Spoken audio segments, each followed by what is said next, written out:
করছেন, অকল্যাণদায়ী তো না, কোনো অসুরের পূজা তো করছি না।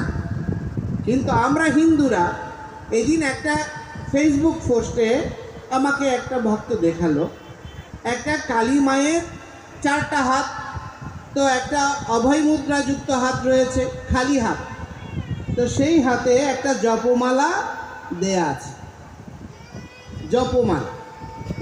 তো নিচে একটা হিন্দুর ছেলে কমেন্টস করছে, এই বৈষ্ণবেরা ধর্মটাকে পচাতে পচাতে কোন জায়গায় যে নিয়ে এসছে, এখন তাদের জপ করার বিধানটাকে বৈধতা দেওয়ার জন্য কালী মায়ের হাতেও জপমালা তুলে দিয়েছে। বুঝতে পারছেন? তো আরেকজন ভক্ত কমেন্টস করছে, আরে ভাই জপের মালা দিয়েছে, রাইফেল তো দেয়নি। আপনি দেখবেন, আমি গতকাল দেখলাম